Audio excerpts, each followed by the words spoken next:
লাগছে। আমাকে যখন প্রথম সেলিম ভাই গানটা পাঠালো আর বললো যে এটা অমি ভাইয়ের গান, তো আমি গানটা প্রথম শুনে আমার মনে হলো যে এই গানটা আমাকে করতেই হবে, এই গানটা আমি করতে চাই।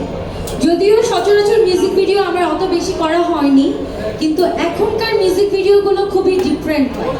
এখনকার মিউজিক ভিডিও কিন্তু সিনেমার থেকে অনেক বেশি বাজেটের কাজ পায়। তো আমি যখন এই গানটা শুনলাম অ্যান্ড এই গানের যে অ্যারেঞ্জমেন্ট দেওয়া হলো অ্যান্ড এই গানের কোরিওগ্রাফি করেছে আমাদের সিনেমার কোরিওগ্রাফার হাবিব ভাইয়া। তো হাবিব ভাইয়া যখন বললো যে এই গানটা আমি বানিয়েছি বা আমি বানাচ্ছি, তো তখন আমি বললাম যে এই গানটা করা যায়। কারণ আমার জীবনের প্রথম হিট গান দেখনো রশিয়া, আপনারা হয়তো অনেকেই দেখেছেন। এই গানের কোরিওগ্রাফি করেছিল হাবিব ভাই। অ্যান্ড এই আজকে আমাদের যে গানের কি বলে, আমরা আজকে যে গানের জন্য প্রেস কনফারেন্স করছি, তোরে এক দেখাতে মনে ধরেছে, এই গানেরও কোরিওগ্রাফার হচ্ছে হাবিব ভাইয়া। তো আমার মনে হলো যে এই গানটা আমার করা উচিত। অ্যান্ড আমি যখন শুটিং করলাম, শুটিং সেটে পুরো এফডিসি সবাই বলছিল যে কোন ছবির শুটিং হচ্ছে। অ্যান্ড এফডিসিতে কিন্তু আমাদের অনেক বড় বড় পরিচালক জাকির হোসেন রাজু স্যার চলে এসেছে আমাদের শুটিং দেখার জন্য।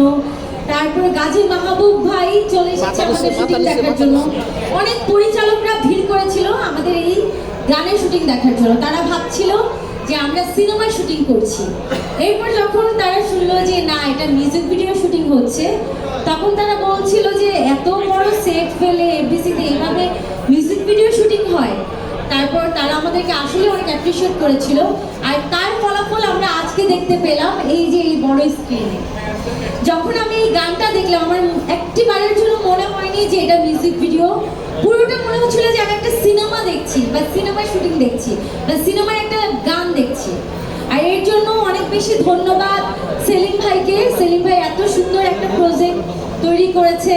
অ্যান্ড ফার্স্ট অফ অল ধন্যবাদ আমাদের প্রডিউসার সাহেবকে। প্রডিউসার সাহেবের এই সহযোগিতা ছাড়া এই গানটা একদমই হতো না। আর আমার দুলাভাইকে কি বলবো, থ্যাংক ইউ সো মাচ দুলাভাই, এত মজা করে জমিয়ে এই গানটা গেয়েছেন আপনি, একদম ফাটিয়ে দিয়েছেন, যেটা শালি হিসেবে আমার মনে ধরেছে। শিরিনের কিন্তু অনেক সাপোর্ট ছিল যখন আমি ডান্স করে, ও কিন্তু আমাকে অনেক সাপোর্ট দিয়েছে, বলতেছে যে ভাইয়া ভালো হচ্ছে, টেনশন নেই। মানে আমি তো একটু নার্ভাস ফিল করি সবসময়, শিল্পী মানুষ ভাই, ওরা ফিল করে বা ডান্স করে, তো আমাকে অনেক বেশি সাপোর্ট দিয়েছে আমার ছোটবেলা। আচ্ছা, দুলাভাইকে দেখে তো পুরো হিরোই লাগছে, বলেন একটিবারও কি মনে হবে যে উনি সিঙ্গার?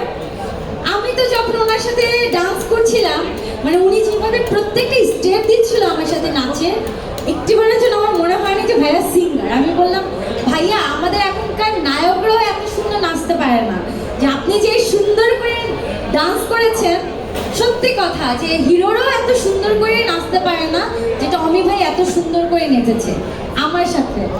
আর কি বলবো, যে যিনি আমাদের এই গানটা লিখেছেন, গীতিকার ভাইয়া, যিনি সুর করেছেন, হ্যাঁ, তো যারা মিউজিক করেছে তাদের সবাইকে অসংখ্য ধন্যবাদ। আর আমার ওই পাশে বসে আমার হাজব্যান্ড, তারও অনেক সাপোর্ট ছিল। আমি যখন শুটিং করছিলাম, সে কিন্তু শুটিং সেটে প্রেজেন্ট ছিল। এই লাইফের ফার্স্ট টাইম সে শুটিং সেটে